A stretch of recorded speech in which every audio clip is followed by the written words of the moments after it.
Hello everyone, welcome to Swiss front. दोस्तों, Swiss front में आपका बहुत बहुत स्वागत है। Daily mains answer writing programme through previous year questions, इसका आज हमारा डे 16 है और डे 16 को हम GS2 स्टार्ट कर रहे हैं। GS2 में हिस्टोरिकल अंडरपिनिंग से लेके basic structure of the Indian constitution तक इस टॉपिक से रिलेटेड जो प्रीवियस ईयर क्वेश्चंस है उनमें से 3 इंपॉर्टेंट प्रीवियस ईयर क्वेश्चंस के थ्रू हम आज इस टॉपिक को डिस्कस करेंगे। तो पहला क्वेश्चन है, Does the right to clean environment entail legal regulations on burning crackers during the Diwali? And discuss in light of the Article 21 of the Indian Constitution and the judgments of the Apex Court in this regard. So basically, let's first try to understand the question. सबसे पहले, let's not directly jump onto the answer. Let's not directly jump onto the writing answer. Let's first try to read the question carefully, properly, so that we understand what is the actual question, what is the demand of the question. Because once we understand the demand of the question, then we can actually structure our answer. We can actually structure our answer as per the demand of the question. जब हम question की demand को समझ लेते हैं तो question के जो आंसर होता है उसको हम एक प्रॉपर तरीके से स्ट्रक्चर कर पाते हैं और इस तरीके के स्ट्रक्चर में उसको लिख पाते हैं जो क्वेश्चन की डिमांड को एग्जैक्टली एड्रेस कर सके। फॉर एग्जांपल, इस क्वेश्चन को देखो, to understand the demand of the question we have to first break down the question. हमें क्वेश्चन को ब्रेक डाउन करना पड़ेगा। क्वेश्चन को हमें ब्रेक डाउन करना पड़ेगा।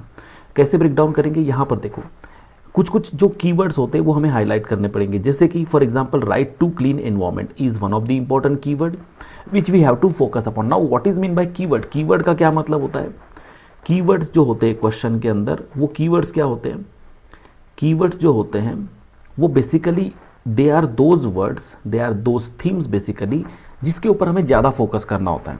For example, here right to clean environment is one important thing, then legal regulations, then article 21 and then judgements. तो basically इस क्वेश्चन के 3-4 कीवर्ड से हमें समझ में आ गया है कि क्वेश्चन की डायरेक्शन क्या है, क्वेश्चन का फोकस क्या है।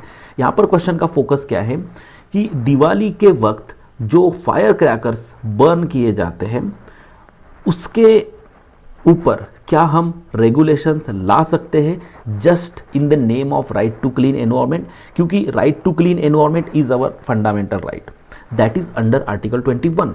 तो उस कॉन्टेक्स्ट में हमें आर्टिकल 21 को डिस्कस करना है कि किस तरीके से आर्टिकल 21 हमें right to life and personal liberty provide करता है और उसके under right to clean environment is also a part of article 21। And if right to clean environment is our fundamental right, then in that context जब दिवाली के समय fire crackers burn किए जाते हैं जो कि एयर पोल्यूशन के लिए रिस्पॉन्सिबल होता है, तो that air pollution actually contradicts our, actually violates our right to clean environment. तो to ensure the right to clean environment जो कि हमारा फंडामेंटल राइट है, इसे एंश्योर करने के लिए क्या हम फायर क्रैकर्स के बर्निंग पर रेगुलेशंस ला सकते हैं? इसी चीज़ को हमें आर्टिकल 21 के साथ डिस्कस करना है और ऑब्वियसली उसके अंदर हमें कुछ जजमेंट्स भी डिस्कस करने हैं कि सुप्रीम कोर्ट ने टाइम टू टाइम इसके ऊपर अपना क्या स्टैंड रखा है।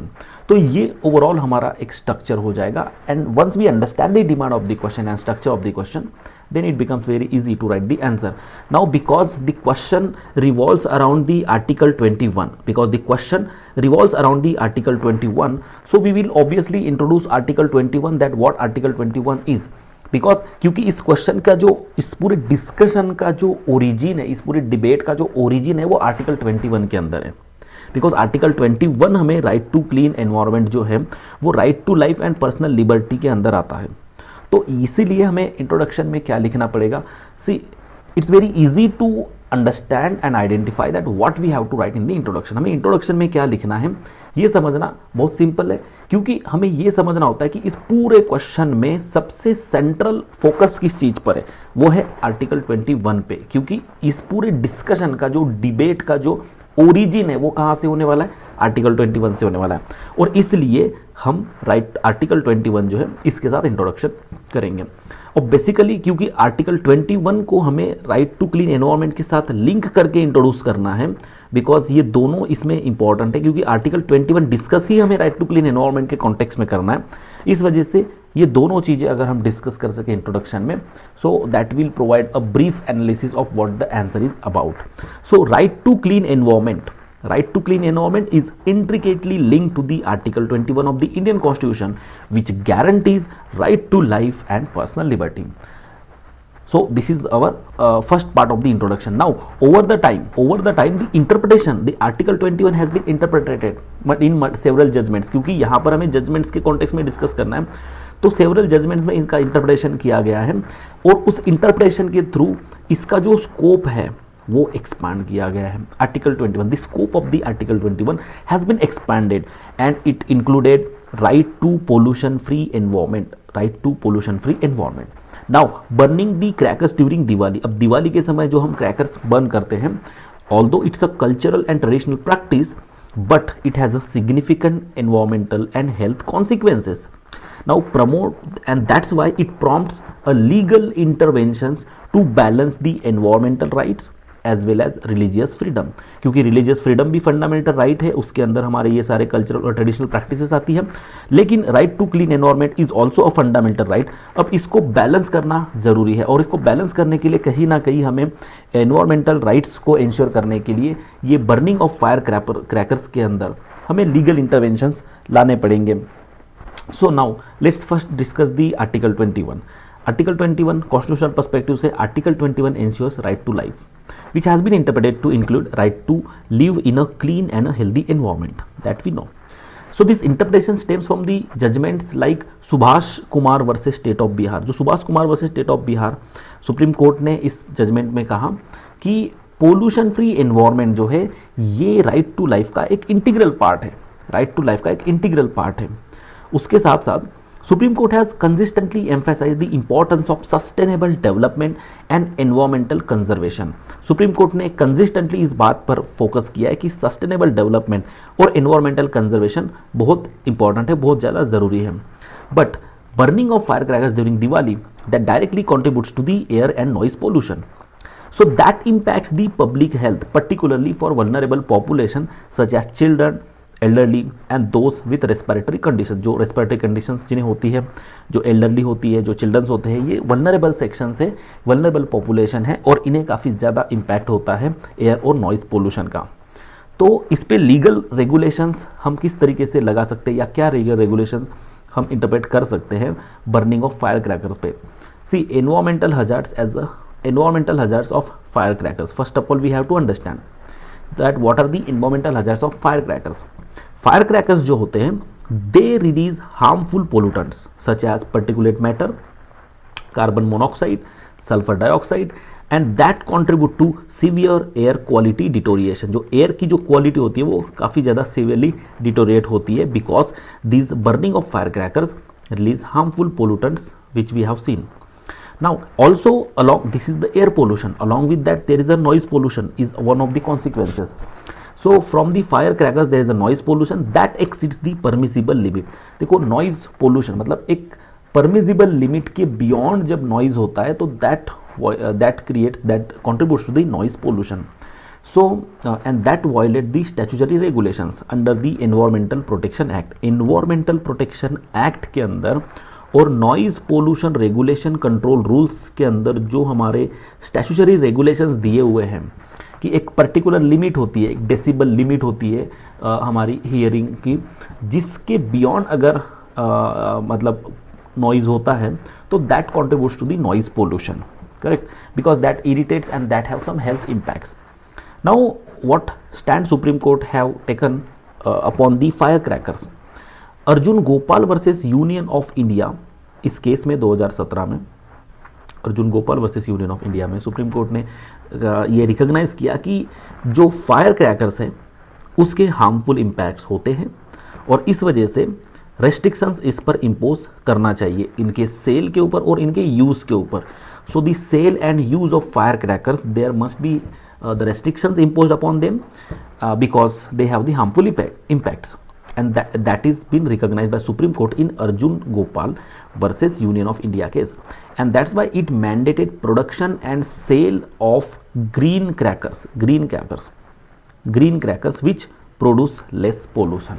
तो कहीं ना कहीं इस तरीके से सस्टेनेबल जो डेवलपमेंट है, सस्टेनेबल डेवलपमेंट, इसको भी सुप्रीम कोर्ट ने प्रमोट किया। नाउ ग्रीन क्रैकर्स को इन्होंने मैंडेटरी किया है। Secondly Noida fire cracker ban, ये केस में 2020 में सुप्रीम कोर्ट ने इसी बात को रीट्रेट किया that right to health and clean environment that outweighs traditional practices specially in areas with hazardous air quality levels. तो see now traditional practices although they are important but not at the cost of health and clean environment. देखो specially उन जगहों पर जहाँ पर air quality की level ज़्यादा dangerous होती है, ऐसे जगहों पर तो हम ट्रेडिशनल प्रैक्टिसेस से ज़्यादा हमें हेल्थ और क्लीन एनवायरनमेंट को प्रायोरिटी देना चाहिए। इस बात को सुप्रीम कोर्ट ने नोएडा फायर क्रैकर बैन 2020 में इस बात को रीट्रेट किया। Then in several judgments court limited the cracker bursting. कुछ जजमेंट्स में सुप्रीम कोर्ट ने जो क्रैकर का जो बस्टिंग है, फायर क्रैकर्स का बर्निंग है, उसको लिमिट किया है। फॉर एग्जांपल जैसे स्पेसिफिक टाइम स्लॉट्स में, for example 2 hours on Diwali, let's say 8 PM to 10 PM, इस तरीके के सुप्रीम कोर्ट ने टाइम लिमिट्स लगाए थे कि इतने ही समय में आप फायर क्रैकर्स बर्न कर सकते हो। सो जिससे इन्वायरमेंटल जो कंसर्न्स है और जो कल्चरल प्रैक्टिसेस है, ये दोनों को बैलेंस किया जा सकता है। अगर हम इसमें देखें तो एनजीटी का रोल क्या है, नेशनल ग्रीन ट्रिब्यूनल, ये भी इंपॉर्टेंट बॉडी है। नेशनल ग्रीन ट्रिब्यूनल ने इसके ऊपर बैन लगाए हुए फायर क्रैकर्स के ऊपर in cities with poor and severe air quality. ऐसे सिटीज़ में जहाँ पर पुअर और सीवियर एयर क्वालिटी है, वहाँ पर बैन लगाए हैं।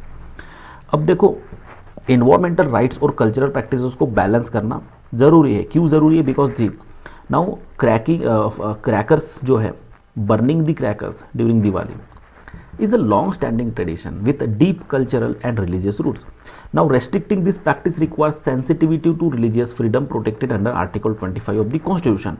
Article 25 of the Indian Constitution में जो हमें freedom of religion जो दिया हुआ है, तो हमें religious freedom के प्रति towards the religious freedom we have to be sensitive. We cannot directly ban these practices because these practices have these traditional practices have that religious connections, and religious freedom is also one of the important fundamental right. So that is one of the important challenge. Now secondly, there is the environmental responsibility. Court and governments, they have sought to balance these interests by promoting green crackers. Now see, cultural practices are important. तो आपको fire cracker burn करने हैं, you can, but वो environment को pollution नहीं करना चाहिए या एनवायरमेंटल पोल्यूशन को कंट्रीब्यूट या पब्लिक हेल्थ को डिस्टर्ब नहीं करना चाहिए। तो दोनों को बैलेंस करने के लिए ग्रीन क्रैकर्स, जिससे आप अपने ट्रेडिशंस को भी अपहोल्ड कर सकते हो, ट्रेडिशंस को भी कंटिन्यू कर सकते हो, और इससे कहीं ना कहीं जो पोल्यूशन में जो कंट्रीब्यूशन है वो कम हो जाएगा। करेक्ट? तो this is one of the important thing जिससे हम पब्लिक हेल्थ और रिलीजियस फ्रीडम दोनों को बैलेंस कर सकेंगे। अब इस रेगुलेशंस के इम्पैक्ट क्या होते हैं? जब हम रेगुलेशंस लगाते हैं या जब गवर्नमेंट रेगुलेशंस लगाती है, तो इससे क्या होता है कि एयर क्वालिटी इंप्रूव हो जाती है। For example cities like Delhi which enforce strict cracker ban have reported miserable improvements in the air quality during Diwali. Also इससे पब्लिक अवेयरनेस इंक्रीज हो जाता है। जब लीगल इंटरवेंशंस आते हैं, तो लीगल इंटरवेंशन जब आते हैं तो इससे अवेयरनेस बढ़ जाता है एनवायरमेंटल एंड हेल्थ इम्पैक्ट्स का क्रैकर्स के बारे में। जो बेसिकली क्रैकर्स के वजह से जो एनवायरमेंटल नेगेटिव इम्पैक्ट्स होते हैं, जो हेल्थ के ऊपर जो नेगेटिव इम्पैक्ट्स होते हैं, इसके ऊपर इसके बारे में एक अवेयरनेस स्प्रेड हो जाता है। And that's why there is a support for the sustainable celebration या फिर we can say green celebration. Correct? Also economic impact, restrictions have affected the fire cracker industry. देखो fire cracker industry which provides jobs to millions of people. अब because की अगर हमने restrictions लगाए तो इसके ऊपर भी इम्पैक्ट होता है। पर्टिकुलरली शिवकाशी जो तमिलनाडु में एक रीजन है जहाँ पर फायर क्रैकर्स का प्रोडक्शन काफ़ी ज़्यादा होता है। तो ये भी एक इम्पॉर्टेंट एस्पेक्ट है जो हमें ध्यान में रखना चाहिए कि हम इसको भी किस तरीके से सॉल्व करें। अब चैलेंजेस क्या है इम्प्लीमेंटेशन में? जो भी फायर क्रैकर्स के ऊपर लीगल इंटरवेंशन लगाए हैं या बैन लगाए हुए, इनके इम्प्लीमेंटेशन में चैलेंजेस क्या है? एक तो एनफोर्समेंट इश्यूज है, despite judicial orders compliance with cracker bans remains inconsistent with violations often observed during Diwali. Diwali के वक्त काफ़ी लोग जो सुप्रीम कोर्ट की जो रेगुलेशंस है, गाइडलाइंस है, उनको नहीं फॉलो करते या कॉम्प्लाई नहीं कर पाते हैं। That is one of the important challenge. Secondly resistance from stakeholder, जो कल्चरल रेजिस्टेंस होता है, और फायर क्रैकर इंडस्ट्री भी इस चीज़ को अपोज करती है क्योंकि उनके इकोनॉमी के ऊपर काफ़ी ज़्यादा डायरेक्ट इम्पैक्ट होता है। ऑल्सो टेक्नोलॉजिकल लिमिटेशन, जो अवेलेबिलिटी और अफोर्डेबिलिटी है ग्रीन क्रैकर्स की, वो एक बहुत बड़ा चैलेंज है जिसकी वजह से उनका एडॉप्शन करना काफ़ी डिफिकल्ट हो जाता है। तो basically right to clean environment under Article 21 of the Indian Constitution that justifies legal regulations on the burning crackers during Diwali. But judiciary has played a crucial role in balancing public health and environmental conservation. देखो environmental conservation और public health को balance करना जरूरी है और judiciary ने इसमें काफ़ी important significant role जो है play किया है। However, the effective implementation, ये जो सभी प्रकार के जो bans हैं या जो भी है, ये जो ban है या फिर रेगुलेशन है, लीगल इंटरवेंशन है, इसका इफेक्टिव इम्प्लीमेंटेशन जो है एंड पब्लिक अवेयरनेस जो है एंड टेक्नोलॉजिकल इनोवेशन, ये काफ़ी ज़्यादा ज़रूरी है, काफ़ी ज़्यादा ज़रूरी है सो दैट हम सस्टेनेबल सेलिब्रेशन इंश्योर कर सकें। Correct. So these measures reflect ethos of sustainable development ensuring that environmental protection and cultural heritage can को एग्जिस्ट हारमोनियसली। हमें इस बात को इंश्योर करना है कि एनवायरमेंटल प्रोटेक्शन भी हो और कल्चरल हेरिटेज भी मेंटेन रहे, सस्टेन रहे और दोनों को एग्जिस्ट कर पाए harmoniously. Fine, moving to the next question. Constitutional morality is rooted in the constitution itself and is founded on its essential facets. Explain the doctrine of constitutional morality with the help of relevant judicial decisions. Okay, now let's try to understand the question. Constitutional morality जो है, constitutional morality is rooted in the constitution itself, ये constitution में ही है, is rooted in the constitution itself and is founded on its essential facets. जो constitution के जो essential facets है, जिसको हम फंडामेंटल फीचर्स जिसको बोलते हैं, फंडामेंटल फीचर्स, उसी में हम कॉन्स्टिट्यूशनल मोरालिटी को आइडेंटिफाई कर सकते हैं, उसके अंदर हम कॉन्स्टिट्यूशनल मोरालिटी को आइडेंटिफाई कर सकते हैं। तो ये बेसिकली हमारे क्वेश्चन का कॉन्टेक्स्ट है। अब हमारा मेन क्वेश्चन क्या है, कॉन्स्टिट्यूशनल मोरालिटी, ये जो डॉक्ट्राइन है इसको हमें एक्सप्लेन करना है। Okay, with the help of relevant judicial decision. जो रिलेवेंट जुडिशियल डिसीजन से, अगेन जिस तरीके के पहले क्वेश्चन में हमने देखा एपेक्स कोर्ट के कुछ जजमेंट्स जो हमें डिस्कस करने थे, यहाँ भी हमें जजमेंट्स जो है डिस्कस करने हैं। नाउ इंट्रोडक्शन में हम क्या लिखेंगे, सबसे पहले constitutional morality is the central theme of the question. इस पूरे क्वेश्चन का जो सेंट्रल थीम है, जो कोर आइडिया है इस क्वेश्चन का, कोर आइडिया, किसी भी क्वेश्चन का हमें कोर आइडिया आइडेंटिफाई करना होता है कि सेंट्रल आइडिया क्या है, सेंट्रल आइडिया क्या है जहां से डिस्कशन शुरू हो सकती है, जहां से डिस्कशन शुरू हो सकती है। We can start discussion, correct, we can start discussion. उस पूरे डिस्कशन का, उस पूरे डिबेट का जो ओरिजिन है वो कहाँ से हो रहा है, वो कहाँ से हो रहा है, ये हमें देखना है। वो पॉइंट कौन सा है जिसको पकड़ के हम स्टार्ट कर सके, वो पॉइंट हमें आइडेंटिफाई करना है। और वो पॉइंट जैसे कि इस क्वेश्चन में, इसके पहले वाले क्वेश्चन में आर्टिकल 21 था, इस क्वेश्चन में constitutional morality is the central idea of the question and that's why we have to discuss, we have to introduce the answer by defining constitutional morality. सबसे पहले हम इस चीज को डिस्कस करेंगे कि what is constitutional morality, constitutional morality क्या है। Constitutional morality refers to the adherence to the core principles, values and spirit of the Constitution in governance, legislation and judicial interpretations.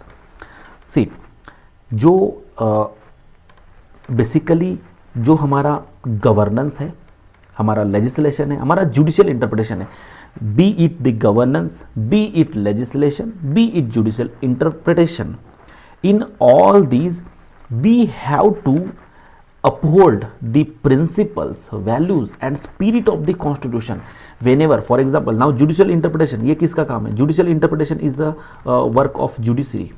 So whenever judiciary is going to interpret any law or any provision or any legal provision, it has to uphold the principles, values and spirit of the constitution. These are the core principles, values and the spirit of the constitution to comply judiciary must have to comply with all these while judicial interpretation. Or also if we talk about legislation, so who is responsible? Parliament is responsible. So when parliament make laws, they must keep in mind that they have to adhere to the core principles, values and spirit of the constitution. Also when we talk about governance, so governance is basically about execution. So executive means जहाँ पर government council of ministers जो होते हैं और ministers होते हैं basically. So executive when ever they implement, they execute any law, or for that matter bureaucracy also, when they implement or execute any law or any provision of the government or any scheme of the government, they have to make sure that they adhere to the core principles, values and the spirit of the constitution. So basically this adherence to the core principles, values and spirit of the constitution in the governance, in the legislation and in the judicial interpretation, that is basically a constitutional morality. उसी को हम constitutional morality कहते हैं. I hope आपको समझ में आ गया होगा constitutional morality. अब देखो constitutional morality emphasize fidelity to the constitutional ethos over the populist sentiments or majoritarian impulses, ensuring sustenance of the constitutional ideals like justice, equality, liberty and secularism. तो किसी भी तरीके के जो पॉपुलिस्ट सेंटिमेंट्स होते हैं या फिर किसी भी तरीके के मेजोरिटेरियन इम्पल्सेस होती है, जो एक पॉपुलर सेंटिमेंट्स होते हैं, उस तरीके की चीज़ों को ज़्यादा इंपॉर्टेंस ना देते हुए कॉन्स्टिट्यूशनल इथोस जो है, जो कॉन्स्टिट्यूशन के जो इथोस है, इसको ज़्यादा प्राइमेसी देना, इसको ज़्यादा प्रायोरिटी देना, सो दैट हम जो कॉन्स्टिट्यूशनल आइडियल्स है उन्हें सस्टेन कर सके, हम उन्हें आगे बढ़ा सके. कॉन्स्टिट्यूशनल आइडियल्स जैसे कि हमारा जस्टिस, इक्वालिटी, लिबर्टी, सेक्युलरिज्म, ये सारे जो है कॉन्स्टिट्यूशनल आइडियल्स है. अब इन कॉन्स्टिट्यूशनल आइडियल्स को अगर हमें आगे बढ़ाना है, सस्टेनेंस करना है, इनका सस्टेनेंस हमें इंश्योर अगर करना है, so we will have to, because काफ़ी सारे चैलेंजेस होंगे, सेक्युलरिज्म को काफ़ी सारे चैलेंजेस होंगे, इक्वालिटी को काफ़ी सारे चैलेंजेस आएंगे. तो ये जो चैलेंजेस होंगे मेनली पॉपुलिस्ट सेंटिमेंट्स के थ्रू आएंगे या फिर मेजोरिटेरियन इम्पल्स के थ्रू आएंगे. तो हमें कॉन्स्टिट्यूशनल इथोस को ज़्यादा प्रायोरिटी देनी है rather than populist sentiments, and that is important to uphold the constitutional morality. Now what are the key features of the constitutional morality? See, constitutional morality का key features क्या है? It ensures adherence to the principles of democracy, rule of law, secularism and separation of the power. जो हमारे core principles है उसको adherence ensure करना, that is one of the important feature of the constitutional morality. Secondly, protection of the fundamental rights. Protection of the fundamental rights. For example, it safeguards individual and minority rights against the tyranny of the majority. Also, evolving nature. Now, this constitutional morality is a dynamic concept, is a dynamic and adaptable to the changing societal context. जिस तरीके से समाज और societal context जो है वो बदलता है, तो उसके साथ adapt होता है. और ये क्योंकि ये डायनामिक है, एडेप्टेबल है, तो जो कॉन्स्टिट्यूशनल मोरालिटी है इसका एक इंपॉर्टेंट कैरेक्टर है that it is evolving in the nature. Also institutional integrity. It demands that public functionaries act with in the constitutional limits respecting the institutional independence and accountability. Now judicial elaboration of constitutional morality. Judicial elaboration, judiciary constitutional morality को किस तरीके से understand करती है, interpret करती है और किस तरीके से इस कॉन्सेप्ट को, इस आइडिया को इवॉल्व करने के लिए इंटरप्रिटेशन में हेल्प करती है. For example if we see Kesavananda Bharati case. So Kesavananda Bharati case, the case establish the basic structure doctrine. Kesavananda Bharati case में हमें पता है कि बेसिक स्ट्रक्चर डॉक्ट्राइन जो है वो एस्टैब्लिश किया गया, दैट एम्फेसाइज दैट कि पार्लियामेंट का जो अमेंडिंग पावर है that is limited by constitutions essential features.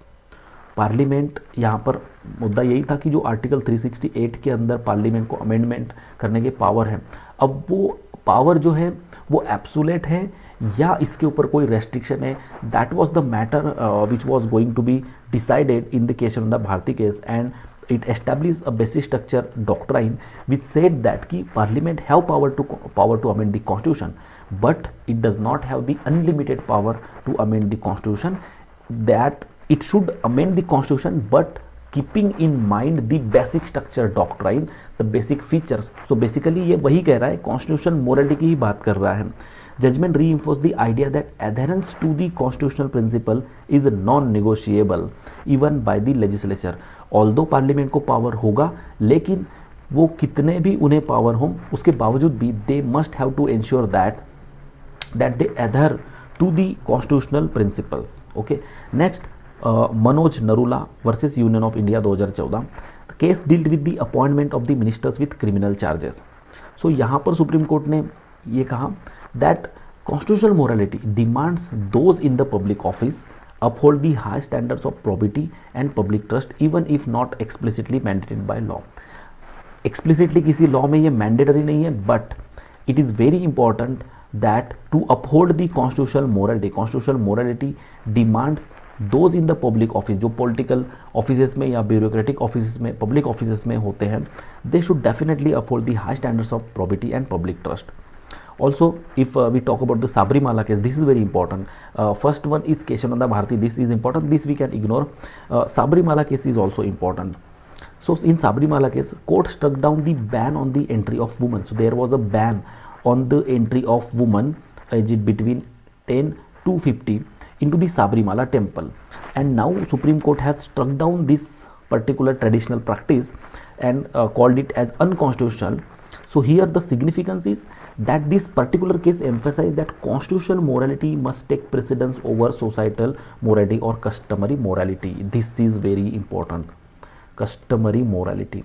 Now this ban on the entry of the woman, जो वुमन को जो साबरीमाला में एंट्री बैन थी, दैट वाज अ कल्चरल और customary practice, but that violets the core idea of a constitution, that is equality.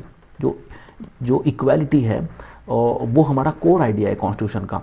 तो अब यहाँ पर इंपॉर्टेंट है कि हम सोसाइटल और कस्टमरी मोरालिटी को हम ज़्यादा इंपॉर्टेंस दें या फिर कॉन्स्टिट्यूशनल मोरालिटी को ज़्यादा इंपॉर्टेंस दें. तो definitely constitutional morality takes precedence over societal and customary morality. So that is the significance of this particular case. अगर हम नवतेज सिंह जौहर इस जजमेंट में भी बात करें तो Navtej Singh Johar versus union of India 2018 में this case was about decriminalisation of this section 377, जो सेक्शन 377 है आईपीसी का, which has actually criminalise homosexuality. जो होमोसेक्चुअलिटी है इसको क्रिमिनलाइज किया गया था आर्टिकल जो सेक्शन 377 है आईपीसी का. तो ये जो पर्टिकुलर सेक्शन है इसको डिस्क्रिमिनलाइज कर दिया, करेक्ट, मतलब क्रिमिनलाइज नहीं है ये.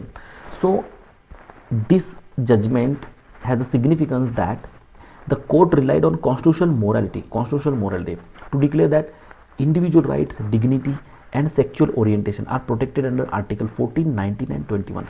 यहाँ पर सुप्रीम कोर्ट ने कहा कि कॉन्स्टिट्यूशनल मोरालिटी जो है, कॉन्स्टिट्यूशनल मोरालिटी का आधार लेके taking the inspiration and taking the foundation from the idea of constitutional morality, supreme court declare that this sexual orientation basically that are protected under the Article 14, 19 and 21. They are individual rights, dignity and sexual orientation. So this is how basically constitutional morality has been the guiding light in understanding and interpreting the constitution, specifically by the Supreme Court of India, and Supreme Court also through judicial review के through whenever the laws are made by the parliament or any actions are taken by the executive, तो judicial review करते समय judiciary हमेशा constitutional morality को ध्यान में रख के इंश्योर करता है और इन लॉज का और इन एक्शंस का जुडिशियल रिव्यू करता है. तो कॉन्स्टिट्यूशनल मोरालिटी का सिग्निफिकेंस क्या है? ये डेमोक्रेसी को स्ट्रेंथन करता है because it promotes the rule of law. Constitutional morality promotes the rule of law rather than any customary practice or any societal practice. It promotes rule of law and it limits the arbitrary state action. मतलब state किसी भी तरीके का arbitrary action नहीं ले सकता है because if any such action is taken, judiciary is going to definitely review that action according to the constitutional morality, keeping constitutional morality in mind. So it also protects the fundamental right, it also ensures inclusive development, and it actually guides the public institution. So that it ensures transparency, accountability and adherence to the constitutional obligation by all branches of the state. Now what are the challenges in implementing the constitutional morality, ये constitutional morality को implement करने में challenges क्या है?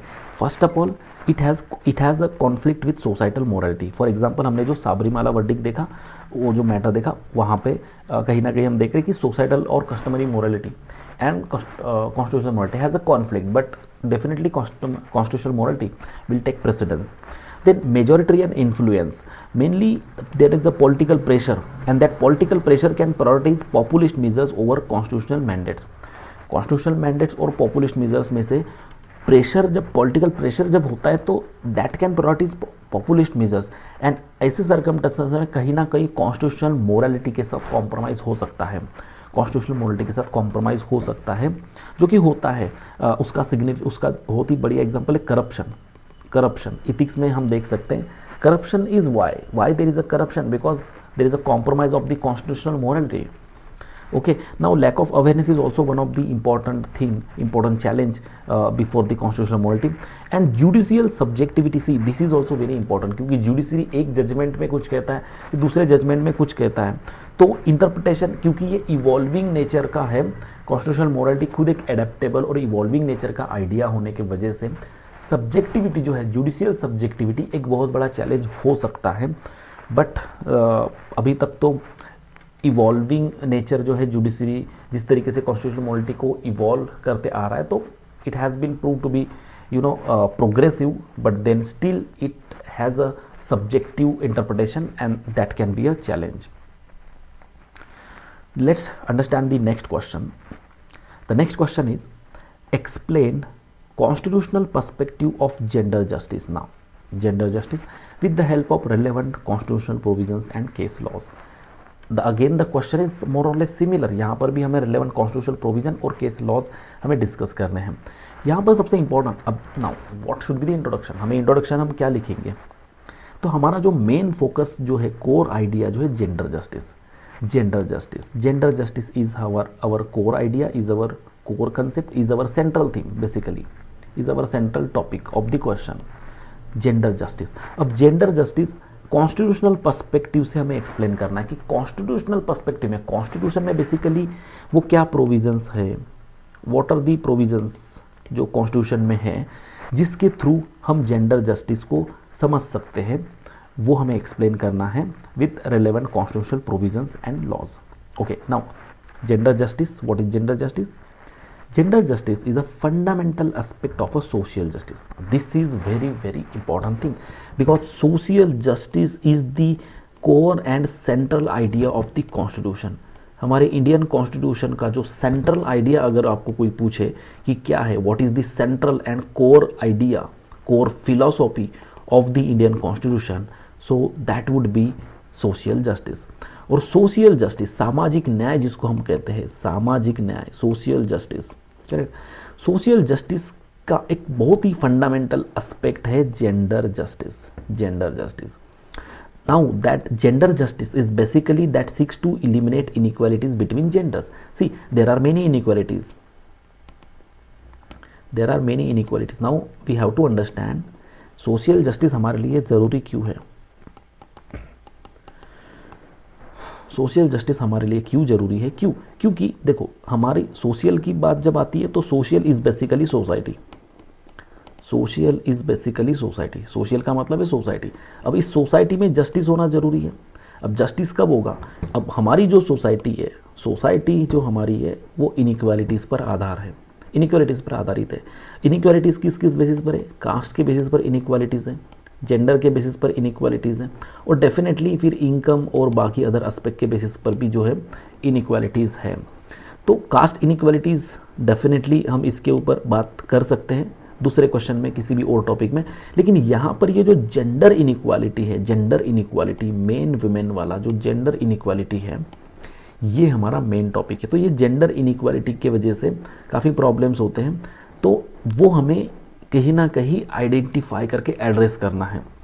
So basically we have to eliminate, gender justice basically seeks to eliminate inequalities between genders and ensure equal rights, equal responsibilities and equal opportunities for all, specially to both the genders. दोनों genders जो है, male हो या female हो, दोनों को equal rights मिले, equal responsibilities हो, और दोनों को इक्वल अपॉर्चुनिटीज मिले।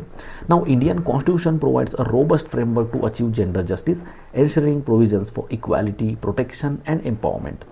Indian constitution basically equality, protection और एम्पावरमेंट, ये तीनों एस्पेक्ट में डिफरेंट कॉन्स्टिट्यूशनल प्रोविजंस प्रोवाइड करके जेंडर जस्टिस इंश्योर करने की कोशिश करता है। तो सबसे पहले हम कॉन्स्टिट्यूशनल प्रोविजंस पर ध्यान देते हैं। What are the constitutional provisions? Now see, equality before the law, article 14, article 14 ensures equality before the law and equal protection of the law, and that prohibits the discrimination based on gender, that prohibit discrimination on gender, caste, sex, etc. But then that prohibits discrimination based on the gender, that we know. So this article 14, the very article 14 serves as a cornerstone for gender justice by establishing equality as a fundamental right. Equality को हमने fundamental right बता दिया है, और fundamental right Indian constitution का सबसे core part है, सबसे कोर हिस्सा है, करेक्ट, सबसे इंपॉर्टेंट हिस्सा है।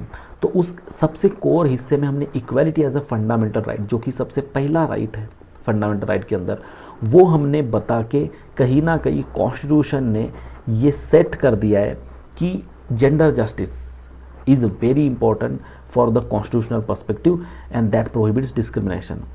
Okay, now prohibition on the discrimination also. Article 15 prohibits discrimination based on religion, race, caste, sex, place of birth, while Article 15 section 3 allows state to make special provision.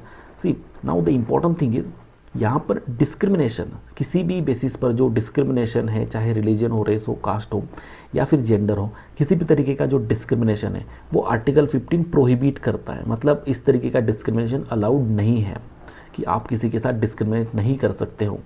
और also because की women were historically deprived from their rights, तो इस वजह से कुछ special provisions, जिसको हम affirmative action भी कह सकते हैं, affirmative actions are basically policies of any government जो बेसिकली जो हिस्टोरिकली जिस पर्टिकुलर सेक्शन ऑफ सोसाइटी पर इनजस्टिस हुआ होता है, उन्हें लेवल प्लेइंग फील्ड में लाने के लिए, उन्हें इक्वल बेसिस पर लाने के लिए, क्योंकि सोशल जस्टिस इंश्योर करने के लिए ये बहुत ज़रूरी होता है, सोशल जस्टिस इंश्योर करने के लिए ये बहुत ज़रूरी होता है। और इस वजह से अफर्मेटिव एक्शन के अंदर स्पेशल प्रोविजंस वुमेन के लिए इस पर्टिकुलर आर्टिकल में बताए गए हैं, सो दैट जो हिस्टोरिकल डिसएडवांटेज उनके साथ हुआ है वो एड्रेस हो सके। उसके बाद equality of opportunity, article 16 guarantees equality of opportunity in public employment. चाहे पब्लिक एम्प्लॉयमेंट हो, पब्लिक एम्प्लॉयमेंट जहाँ पर जॉब्स जो होते हैं पब्लिक एम्प्लॉयमेंट में, गवर्नमेंट सेक्टर्स में, वहाँ पर इक्वालिटी ऑफ अपॉर्चुनिटी मिले, that gender does not restrict the access to employment and service. Okay, and then right to life and personal liberty, तो ये हो गई मेनली इक्वालिटी रिलेटेड प्रोविजन। फिर right to life and personal liberty, article 21 has been expensively interpreted to include right to dignity, privacy and personal autonomy. जो Puttaswamy judgement अगर हमें याद है, तो वहाँ पर राइट टू प्राइवेसी ये चीज़ काफ़ी ज़्यादा हाईलाइट की गई थी, फोकस की गई थी, और उसको आर्टिकल 21 का या फंडामेंटल राइट का एक बहुत ही इंपॉर्टेंट हिस्सा समझा गया।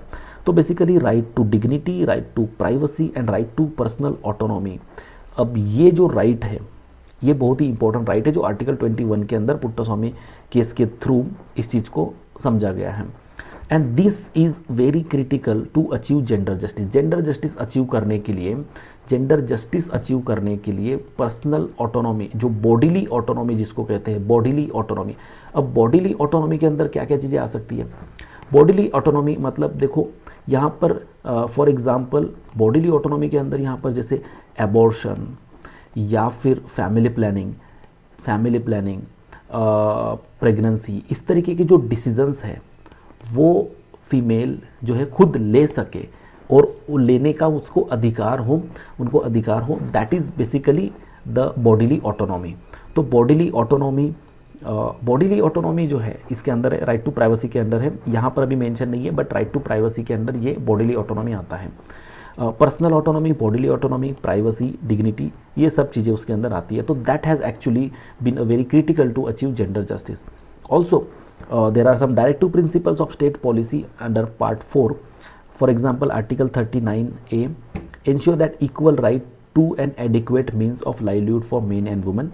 Then Article 39D that mandates equal pay for equal work, because equal pay for equal work. So किसी भी तरीके का जेंडर डिस्क्रिमिनेशन जो है वो नहीं होना चाहिए, किसी भी तरीके का gender discrimination in terms of payment कि वुमन को कम, क्योंकि this is has been a norm in the Indian society और for that matter at the global level, not to blame Indian society but globally अगर हम देखें तो women's को सेम वर्क के लिए कम पेमेंट मिलता है, लेस पेमेंट मिलता है, and this is one of the stereotype and that has to be broken down.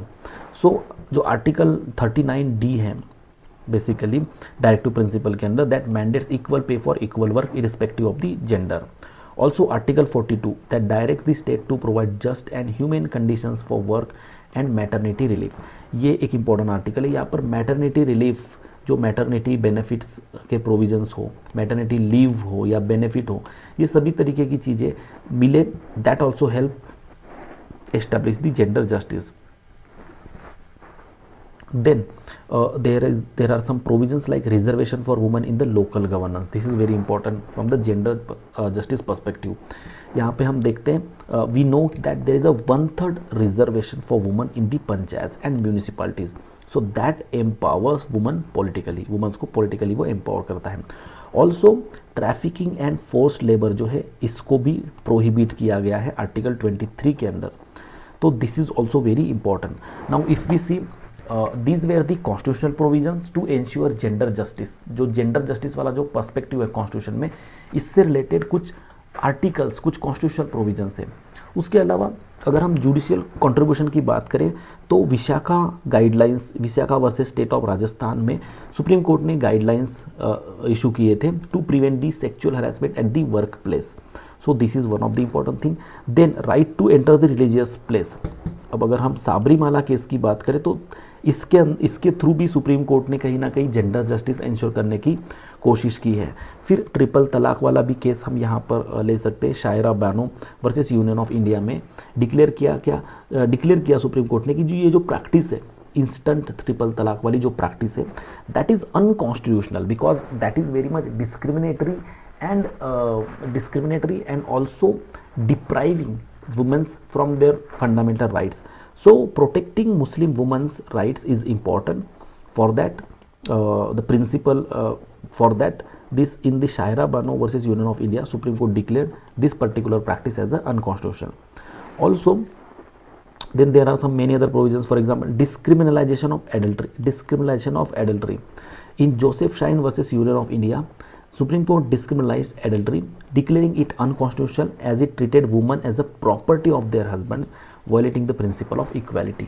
तो मल्टीपल केसेस और जजमेंट से सुप्रीम कोर्ट के, जहाँ पर सुप्रीम कोर्ट ने कहीं ना कहीं जेंडर जस्टिस एस्टैब्लिश करने की कोशिश की है. जो इस तरीके के प्रैक्टिसेस थे जो बेसिकली सोशल प्रैक्टिसेस, जिसके वजह से कहीं ना कहीं खास करके एक पैट्रियार्कियल माइंडसेट होता है और जो हमारी कुछ सोसाइटल प्रैक्टिसेस है, जिसकी वजह से जो जेंडर डिस्क्रिमिनेशन है that use to perpetuate, that was perpetuating.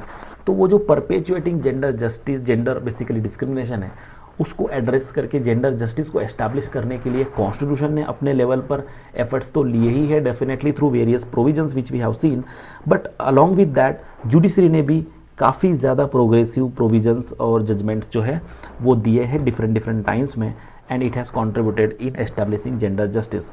Now what are the challenges to achieving gender justice? First is social patriarchal mindset which is deep rooted, so that actually restricts. Then implementation gaps. There are constitutional provisions but the enforcement remains inconsistent.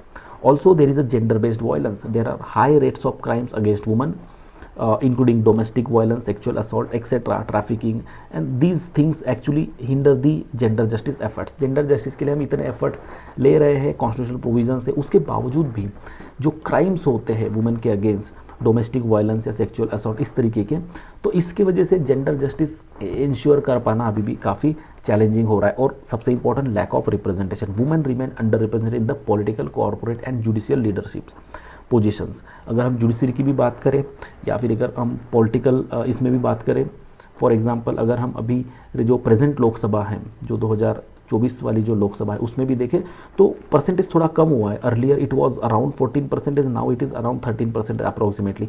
So percentage कम हुआ है. Corporates में भी top के positions में there are less women. तो these are the challenges to the gender justice. Now what are the suggestions? Education and awareness, definitely we should promote gender sensitive education and awareness campaign to challenge the patriarchal norms and patriarchal mindset which is running in the society. Secondly, we should strongly implement the the implementation mechanism has to be strengthened. Implementation mechanism has to be strengthened. Then policy intervention is needed. We need to have more policies. We need to expand affirmative action like reservation in the legislatures. And ensure equal opportunities in all the sectors so that we encourage more and more women. And then intersectional approach is very important. Now addressing the overlapping inequalities, जो overlapping inequalities है faced by women based on the caste, class, religion and disability for a holistic gender justice, that we have to address. So basically these were the questions for today. Let's discuss the next topic tomorrow. Thank you very much.